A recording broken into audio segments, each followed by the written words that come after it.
outlines why he feels it was necessary to introduce a privilege resolution into the House to highlight past Democrat support for slavery. Take a look. Congressman Louis Gohmert, I wanted to ask you about the privilege resolution you entered into the House. What's going on, sir? Well, we have had a rough week this week. These are all Democrats that were supporting slavery. And so we kept having Democrats beat up Republicans as if somehow we accommodated slavery. And so it just, enough was enough, especially this week with the things that Speaker Pelosi was wanting to do. Let's get history right.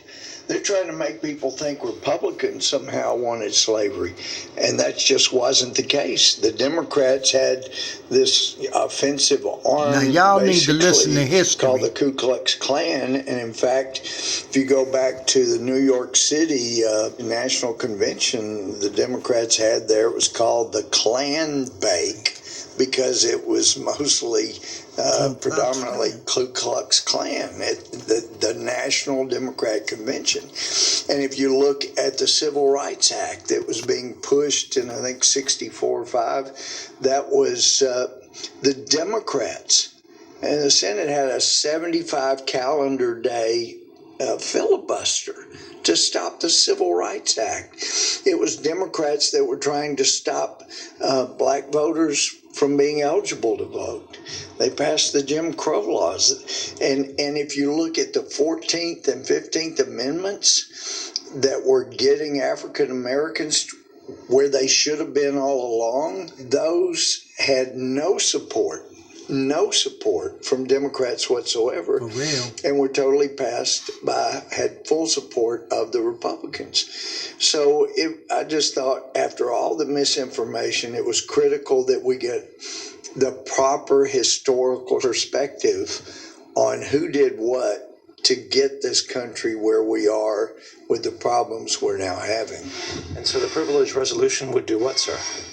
The privilege resolution goes through all the whereases about who really supported slavery, and it takes the speaker at her word that she wants to get rid of any vestiges of this horrible thing about slavery. And it was an atrocity. So if we're going to be consistent, then we need to get rid of anything that has anything to do with the Democratic Party.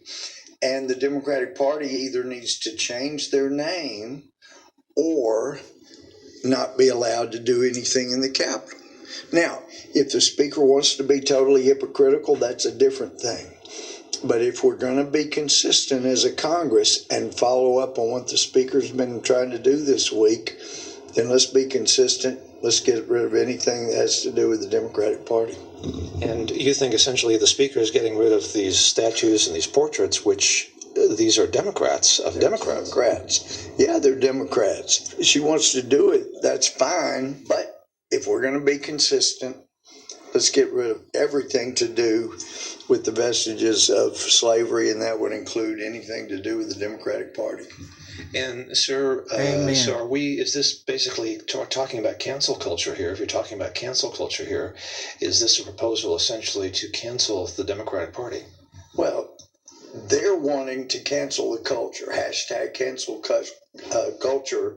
And so that's why I did an article that said, instead of cancel culture, let's cancel the Democrats. They stood for slavery. And if they want to get rid of anything that reminds people and triggers people about slavery, let's get rid of the Democratic Party. That pure and simple.